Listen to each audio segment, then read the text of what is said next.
అక్క, నాకెవరి సాయమో అక్కర్లేదు. కొండలనైనా పిండి చేయగల చేతులివి. పసుపు దంచడం నాకేమన్నా రాక దంచి పారేస్తాను. అక్క, మనలో మనకి మనస్పర్ధలు ఎందుకు చెప్పు? ఏమన్నా ఉంటే మాట్లాడి తీర్చుకుందాం అక్క. ఇంకేం మాట్లాడుకోవటాలు లేవు చెల్లి. మనసులో ఉన్నది నీకు చెప్పేశాను. అది ఎట్టి పరిస్థితుల్లోనూ నెరవేరాల్సిందే. దానికోసం నేను ఏం చేయటాకైనా సరే సిద్ధమే. అక్క, నేను నీకేం అన్యాయం చేశానని నాకింత పెద్ద శిక్ష వేస్తున్నావు? బా, నువ్వేం మాట్లాడకు చెల్లి. నాకు చాలా పనులున్నాయి. అయ్యో, రత్నమాల గారు, ఏమండోయ్ రత్నమాల గారు. అబ్బా అక్క, ఇప్పుడు ఆవిడెందుకక్క? అబ్బా విసికించుకి చెల్లి. రత్నమాల గారు, బా త్వరగా రండి, బోలెడని పనులున్నాయి. రత్నమాల గారు ఎక్కడున్నారండి? త్వరగా రండి. ఏంటో ఒక్కడికి పట్టదు, అంతా నాకే కావాలి.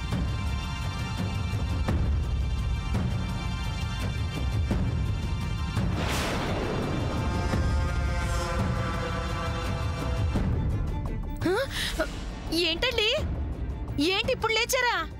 అవ్వా, రాత్రే కదా మీకు చెప్పాను పొద్దున్నే పసుపు దంచాలని. ముహూర్తం మళ్ళీ 2 రోజుల దాకా లేదు. ఇప్పుడు పసుపు దంచితేనే కదా పెళ్లి పనులు మొదలు పెట్టగలం. ఇలా చేస్తే ఎలా మీరు? I'm sorry. రాత్రంతా ఒకటే కాల్స్. అందరూ ఫోన్ చేసి విషెస్ చెప్తున్నారు. అటెండ్ చేయకపోతే బాగుండదని అందరితో మాట్లాడాను. పడుకునేసరికి బాగా లేట్ అయిపోయింది. ఒక 5 మినిట్స్ ఉండండి, నేను రెడీ అయ్యి వచ్చేస్తాను. సరే రత్నమాల గారు. ఇంతకీ అమ్మాయినా లేచిందా? బేబీ నైట్ ఇంటికి రాలేదు కదండి. ఇంటికి రాకపోవటం ఏంటి రత్నమాల గారు? ఎక్కడికెళ్ళింది? నిన్న మార్నింగ్ నిమజ్జనానికని వెళ్లారు కదా, అప్పటి నుంచి రాలేదు. ఏంటి, నిన్న వెళ్ళిన వాళ్ళు ఇంకా ఇంటికి రాలేదు? ఏంటి చెల్లి? అక్క, నేను ఆ కంగారులోనే ఉన్నాను. నువ్వే అర్థం చేసుకోకుండా బో హడావిడి చేసేస్తున్నావు. అమ్మో అమ్మో అమ్మో, ఏమైపోయారు? ఎక్కడికెళ్ళి ఉంటారు? ఎందుకు ఇంటికి రాలేదు? అక్క, అదే తెలియడం లేదక్క. ఎవ్వరు ఫోన్లు కూడా పనిచేయడం లేదు. అమ్మో అమ్మో అమ్మో, ఫోన్లు కూడా పనిచేయట్లేదా? ఏమైందో ఏంటో, నా కాళ్ళు చేతులు ఆడటం లేదు, గుండెల్లో దడగా ఉంది, కంగారుగా ఉంది. అయ్యో, పోలీసులకు ఫోన్ చేయండి, వెంటనే చేయండి. అయ్యో, అల్లుడు గారు, పద్మ ఎక్కడున్నారే? వీళ్ళు ఇంకా రాలేదా?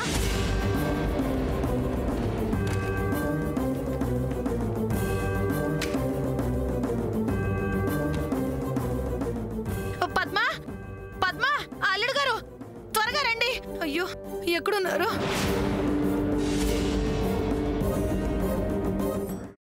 అమ్మా, అలాంటి వాళ్ళది నిజమైన ప్రేమ కాదు, అది వ్యామోహం. ఎగ్జాక్ట్లీ చిన్నత్త, నిజంగా ప్రేమించుకున్న వాళ్ళు అలా చేయరు.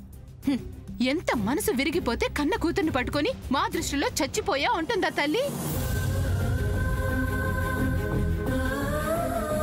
అది సరే అమ్మా, తన కూతురుతో తన మాట అనేటప్పుడు ఆమె మాటల్లో వ్యథ, కళ్ళల్లో బాధ గమనించావమ్మా?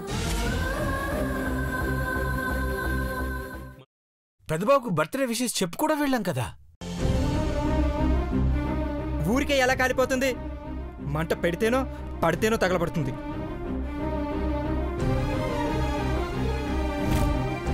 కరెక్ట్ చిన్నబాబు, నీకొచ్చినట్టే నాకు డౌట్ వచ్చింది. పార్వతే షర్టును తగలబెట్టిందనుకుంటా.